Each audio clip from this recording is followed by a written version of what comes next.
Hi, DE Psych. Well, we've got a long one today. This will probably be the longest lecture of our online learning. So I'm going to get started right away. We are in week 8. We are doing Wednesday's lesson, which is mostly a lecture. I hope that you are able to get my note that is going to go out in regards to our letters to ourself. There's a new folder that's going to be open. I want you to take a look at it. It's right up here at the top of our entire Schoology. Watch the video. We are going to do something with those letters that you guys have held on to. So make sure to take a look at that. So let's go ahead and let's get this thing going. Oh, also the final, if you haven't looked at the video for that, take a look at that, guys. Just so much going on, and I'll try to keep reminders going out to check those things out. So let's go ahead, quarantine week 8. And today we are going to talk about the meat of Freud's personality theory. So we're going right in here. We're going to learn about the psychosocial personality theory of Freud's that Erikson actually built off of. So I'm going to turn down Diana Ross here, and we're going to get started. So just keep in mind, keep up with the videos, and you're watching all those videos, you will be good. All right, so we have a long lecture today, and we will have a small assignment that's associated with this lecture. It's a dice assignment. But to make sure that you're watching the lecture, I have some code words for you that I'm going to scatter throughout the lecture. Your job is to write down the code words, okay? Write down the code words, and then in your dice assignment, if you write down those code words, I will be able to give you some extra points because I'll know you have watched this video. The thing is that these code words are from a particular show that I've been binge watching since we've gone on quarantine. So if you can piece together the code words, so there are 3 code words scattered throughout this lecture, and if you can piece them together, you can figure out the show that I'm watching, then you'll get some extra points off of that if you can figure out the show from the code words. All right, guys? So that's where we're going with this.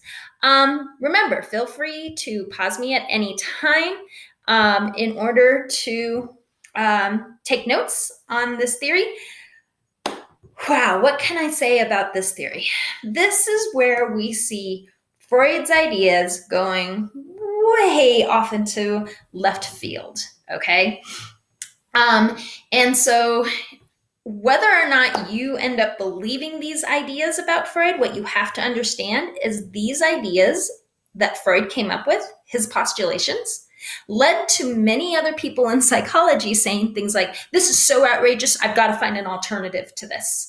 Or this is so outrageous, but there's some things that are accurate, and I want to build off of that and actually find quantifiable evidence.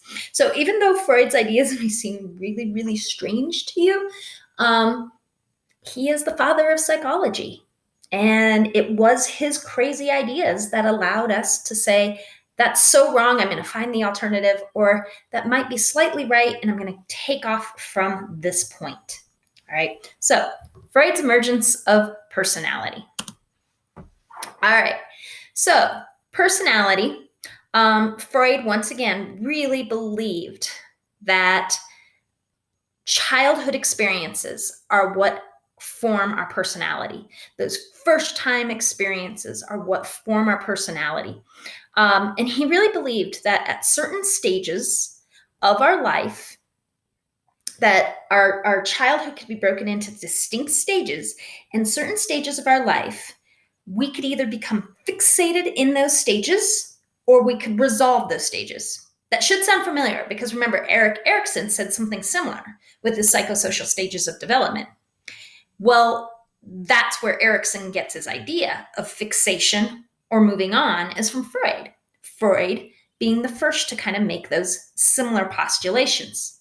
So Freud says events in childhood that occurs in fixed order in distinct periods or stages determine our personality.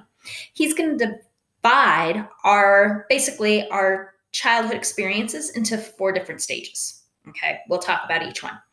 If a child suffers a traumatic experience or is overprotected in a stage, they may become fixated in that stage. You'll understand what I mean by fixated in each stage when we go through each stage, all right? So keep all this in mind. Your assignment is to be kind of evaluate what was believable, what did you really grasp onto with his theory, and what did you think was way out there? All right, so let's go ahead. First stage, the oral stage. Okay, so this particular stage, the oral stage, happens from birth to about 18 months. And as this slide says, it's at this stage that our focus is the mouth, is feeding, okay? And here we go. This is what Freud says is our first sense of pleasure. A baby knows nothing yet but the pleasure that it gets from feeding, the pleasure center of the mouth. And Freud says that's equal to the pleasure that an adult will have one day of sexual pleasure. So children at this age find pleasure through their mouth. And so that's why children will, if you've ever babysat a child, anywhere from 0 to 1 day old to 18 months old, everything they grab or that they can bring to their mouth, they're bringing to their mouth and they put it in their mouth. And Freud would say that that particular interest is because they get pleasure through their mouth. Okay, and that's how they get to know their surroundings, is because of the pleasure they learn through their mouth, which includes feeding.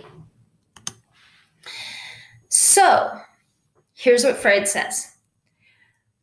When a baby is overindulged, meaning the parent is constantly giving in to that pleasure, maybe the baby cries when it doesn't have a bottle in its mouth. So the parent puts in a binky, a pacifier. That parent is now overindulging that child. Or maybe that baby always gets fed on demand. Okay? This is known as an overindulgence fixation. And if the child is overindulged, according to Freud, keep that in mind. According to Freud, if the child is overindulged through the mouth sensation, they will end up with what we call an oral personality, or what Freud would call an oral personality. What is an oral personality? Well, that just means that that person, because of that simple act of overindulging the child at this age, will become maybe an excessively trusting adult, unreasonably optimistic adult, or overly dependent on others. So what Freud is saying is that maybe if you have somebody that can never be alone, always jumps from relationship to relationship, Freud would say, well, let's look at their early childhood experience. Were they overindulged when they were in the oral stage? Opposite of that is a fixation being underindulged. Maybe the baby was abruptly weaned. Maybe mom didn't want to breastfeed all the way into 2 years old. And so mom took away the breast at, let's say, 10 months old and taught the child to use a sippy cup at 10 months old. Didn't use binkies, didn't use those types of things. This child, Freud would say, might be underindulged. And as adult, would have aggressive characteristics, maybe be manipulative, because they were underindulged, that they're trying to make up for that. Maybe later in life, because they were underindulged, they're a pen chewer. They're still trying to find that pleasure through the mouth. Okay, maybe they're a smoker, an overtalker, or constantly singing. Okay, so what does a parent do in order to not fixate their child? Well, they have to find the perfect balance, according to Freud, of not overindulging and not underindulging. So it's kind of a crazy idea that, oh my gosh, that puts a lot of pressure on parents to not overindulge or underindulge at the oral stage. Okay. So I think the question is to ask yourselves, if you are a pen chewer, if you are a nail biter, is does this theory hold true? Did maybe you were removed from the bottle or the breast at an early age? No, remember, the empirical evidence for this stuff is not really something we can test for. Okay, so again, Freud's postulations are ideas that psychology builds off of because they were like, how could he even be right? Okay, so that's the oral phase. So what's next? The oral stage then turns into what's the focus of a child at the age of about 2 years old? Most children at about 2 years old are going to be potty training. And this is what Freud terms as the anal stage. All right, so this is the anal stage. This is stage 2, according to Freud, where the focus is, of course, the anus and the whole defecation process. Okay, this takes place from about 18 months to about 3 years. The pleasure center moves from the to the anus. This is usually when about potty training begins. And kids are demanded to learn how to control the muscles of their bladder and their sphincter. So Freud says now the idea of pleasure comes from being able to gain that control. All right. So fixations can happen at this stage also.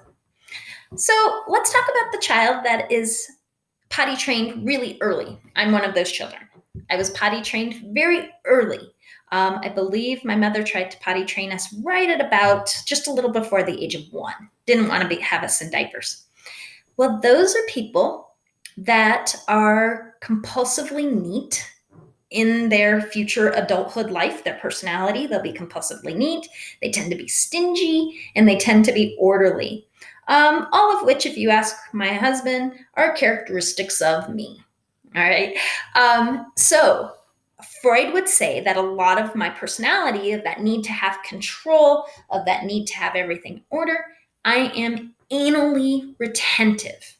Okay. I'm anal retentive. Anal retentive meaning clean, compulsively neat, compulsively orderly. All right. Because according to Freud, I was potty trained too early. Whereas somebody who was potty trained too late, maybe at age 3.5, 4, they're still in diapers, Freud would say that's way late. You've indulged the child. You've overindulged the child. And now that child is likely going to have a personality of anal expulsive, meaning they're going to be rebellious, very unorganized because nobody has demanded anything of them. So these people are known as anal expulsive. You'll hear the term anal retentive a lot more in our society than anal expulsive. So when are you supposed to potty train your child? Well, experts will say that really you're supposed to potty train your child when the child's muscles are developed enough to potty train them. They say anywhere, depending, because remember, kids develop differently. They say anywhere from about 1.5 to about 2.5 years old. That's about when the muscles are going to be developed enough that they can actually control them naturally. Kids that do it earlier, that's a lot of demand on them. They're feeling a lot of pressure, possibly a lot of anxiety. So Freud would say that you can fixate a child within this anal stage. Does that make sense? All right. So before we move on to the phallic stage, I talked about some code words. Let's pause for code words. Okay. So remember, these are words or characters that are associated with one of the shows that I'm binge watching currently. Now you're going to get all of these words or characters, but you only have to write down certain ones, okay? So my first hour DE psychology class, Your code word is Diane, Diane. My second hour DE psychology class. Your code word is Rebecca, Rebecca. Rebecca. And my my seventh hour psychology class, your code word is Cliff, Cliff. Okay. All right, guys. So you're writing those code words down. Those will be worth some points there. Okay, let's go to our third stage of Freud's theory, the phallic stage. All right, so some of you may know, some of you may not. Phallic is another word for penis-like, okay? So if you ever hear somebody say, well, that's a phallic symbol, it's probably because it looks very similar to a penis, okay? So this stage is focused on, well, of course, the penis. So at about the age of 3 to 6, Freud says our pleasure center is now moved to the discovery of the genitals. Children begin to notice that there's a difference between sexes and that it stems from the genitals. And if those of you who have ever babysat or had a little sibling or a cousin, you'll know at this stage that kids have a really hard time keeping their hands out of their pants. It's because they've discovered themselves there. They've discovered that uniqueness that they have. Boys are definitely more obvious to see this because there's actually something, the penis is actually out of the body, whereas the vagina is inside the body. So this is the discovery of the genitals, or where Freud would say the phallic stage. Now, this is where things go a little crazy, all right? So let's talk a little bit about this whole situation. All right, this is known as the Oedipus complex, and I talked about this at our very first day of school. So when kids figure out, especially little boys, figure out that they have a penis, Freud says there's a bunch of things that are going to go on unconsciously and consciously within their mind. So the Oedipus complex is when little boys begin to realize that mom is a girl and the little boy is a little boy, and therefore falls in love with mother. Okay, so let's get this straight. So this happens during the phallic stage of psychosexual development. The little boy falls in love with mom, mostly because mom is really the only female that he's known, and he loves her. I mean, he loves mother. But Freud says that love gets taken into almost like a sexual desire, even though the child doesn't know it's a sexual desire. It's similar to a sexual desire. And so the little boy sees mom and says, I love her, but then may realize that he can't have mom. Now, again, this is where Freud's stuff is outdated. He says the reason that he can't have mom is because that's dad's. Well, the questions always arise, well, what if dad is not in the picture? Or what if mom isn't in the picture even? Well, Freud would say that the child will find a mother-like figure. It could be grandma, it could be aunt, and realizes that grandma or aunt or mom is taken by the dad, okay, or uncle or grandpa. Well, what if there's no man in the picture? Well, then the nearest, closest person to that kind of a relationship with the grandma, with the mother, with the aunt, okay? So the little boy believes that he wants a sexual relationship with his mother. Remember, sexual is a loose term here. It's that pleasurable relationship. He doesn't really know what sex is, okay? And don't get stuck on that, but he wants a pleasurable relationship with mother because he's fallen in love with mother.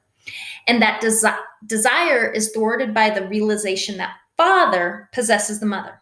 Okay. So the little boy becomes fearful that dad will discover his inner love for mom. And so he becomes so fearful that he's afraid that dad will cut off his penis. All right. Yes, I know. This is crazy. This is where we know Freud did a lot of cocaine. All right. So the little boy goes, I can't be in love with mom or else dad or whoever has possession of mom, okay, boyfriend, whoever, will castrate me. So the best thing I can do is identify with my dad, become like daddy, so I can get a woman like mommy. Okay? So usually around this age, 3 to 6, the little boy may be very mama's little boy. But all of a sudden, that's going to shift. That's going to change over to identifying with daddy. And now he becomes daddy's little boy. And he wants to go fishing with daddy. And he wants to go outside and play in the dirt with daddy. Or he wants to clean the house with daddy. Whatever daddy's doing, that's what the little boy wants to do because he wants to identify with daddy so he can get somebody like mommy. All right, I know that's out there. I know that's crazy. But the thing to ask yourself is, especially my guys that are out there, when you're looking for a girl, okay, thinking about the relationships you've been in, the ones that worked and the ones that didn't, don't think about how mommy looks, but mommy's characteristics. If you're dating somebody right now, is your girlfriend a lot like your mom in terms of their characteristics? Okay. And that's what ends up holding some truth is that Freud's theory does hold truth in that we do tend to look for people like our own opposite parent, that boys will look for characteristics that their mom had in their significant other. Okay. So it's really interesting how crazy this theory is, but at the same time, makes you think. Now, once again, I'm going to stop right there. We're going to talk about girls. Girls, you're not out of the woods. Let's give another code word. Okay. So our code word for this portion is first hour, DE Psych. Your code word is Sam. Second hour, DE Psych. Your code word is Norm. Norm. And 7th hour, DE Psych, your code word is Carla. Carla. All right, so now girls don't have any of that. Not true. Girls have the Electra complex, according to Freud. Now, Freud didn't talk as much about the Electra complex. He was really stuck on the Oedipus complex. Okay. Actually, it was his daughter that kind of went more into the Electra complex, Anna Freud. All right, so the Electra complex. So girls somehow discover that they don't have a penis. Ages 3 to 6, okay? Somehow girls discover consciously they discover they don't have a penis, but unconsciously they feel they are lacking and they feel they are inferior to males because they don't have a penis. And so they blame this anatomical inferiority of not having a protruding organ from their body on their mother. And they envy the penis of their father.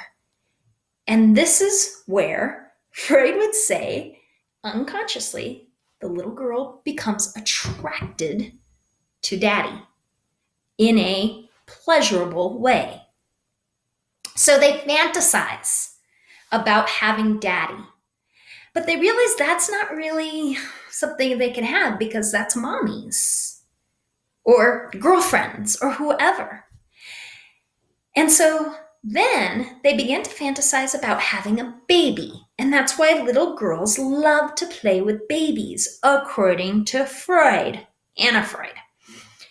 And so they fantasize about having their own little male baby by their daddy so that they can one day have a penis of their own, their baby's penis, a male baby, and that'll be their own penis. Yeah, okay. Snort some more lines, Freud and Anna. I don't know if Anna ever did cocaine. But anyway, that's the Electra complex. And once again, crazy, out there, blows your mind. But ask yourself, girls, when you look for that significant other, and maybe you don't realize it consciously, but if you're dating somebody right now, how much are they like your father?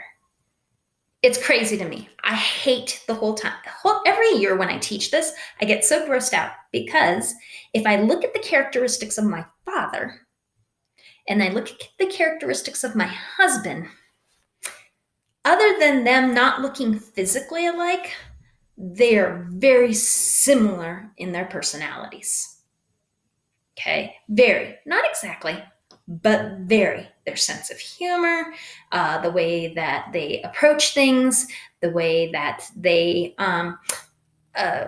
deal with conflict, very similar. And of course, that's just grody to me. But the Freuds would say, this is all unconscious. This is not something we're aware that we do at the age of 3 to 6, nor at the age as an adult in looking for a significant other. Yeah, I know. So, in the phallic stage, if you don't resolve the phallic stage adequately, if you don't go through that Oedipus complex adequately or that Electra complex adequately, Freud says you become fixated. And for men, that fixation may be the need to use their penis and prove they are a real man, to be promiscuous, to seek out women to conquer, to find another notch on their bedpost. Whereas for females, well, see, we never really get over that penis envy. And so we are striving always to prove that we're superior to males. And we seek out things like male professions, whatever that may be. But that females will have what Freud terms as a inferiority complex, penis envy is what he called it. And that we'll always feel like we're just not competent enough because we lack that penis. So people will bring up, what about homosexuality, things like that. Freud didn't really go much deep into that. Now, other neo-Freudians would talk a little bit more about that, but when it came to this personality theory, it was really hard to explain how that happens, other than identifying with the same sex parent. So Freud would actually say things like that a home that doesn't have a maternal or a paternal role model may end up causing those types of things like homosexuality, which of course we know today that there's a lot of nature involved in it too. All right, so there might be a lot of questions running through your head. Pause, write down those questions. Those will be important to our assignment. All right. The next stage is known as the latency period. And it's not even a stage. It's a latency period. All right. What this means is we chill out.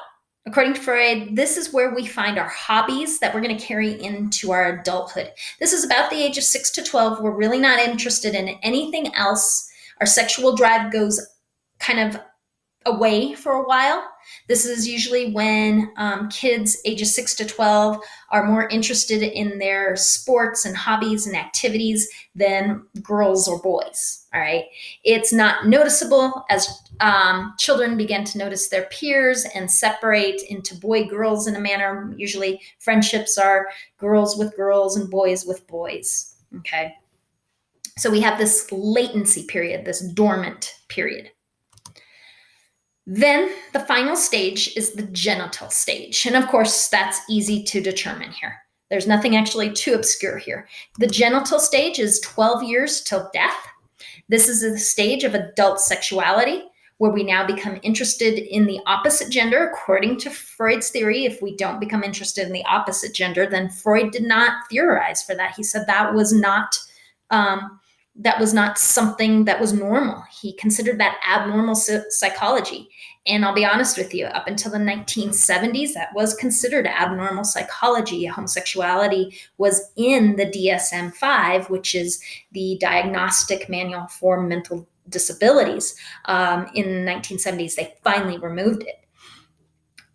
This sexual energy is now focused on the genitals and, of course, finding a relationship, which you can have an intimate relationship. So this is known as the genital stage, and it is true sexual drive, okay? That libido is working, and we are conscious, not just unconscious of that libido, but we're conscious of that libido, all right? All right, guys, we're going to stop right there. Our final code word for this lecture is for first hour. Your code word is Boston, as in the city. Boston, Boston. The second hour, your code word is Red Sox, as in the Boston baseball Red Sox. All one word, Red Sox. And seventh hour, your code word is 80s, as in the 1980s. Okay, so you want to have all three words that you're going to write into the worksheet that says code word, and then you can guess the show that Mr. Dupree and I have been binge watching. All right, go into Schoology. There is an assignment where you are going to get a chance to respond in 2 to 3 sentences about what was the most believable thing that you learned from today's lecture, and what was the most unbelievable thing. There will also be a section for questions if you want to ask me any questions. All right. Okay, guys, that's it. I'm going to leave you guys with some more Diana Ross. And whew, done with our biggest lecture for the entire year. And guys, hope you enjoyed that one. If you have questions, please feel free to ask them in the document or email me or text me. Guys.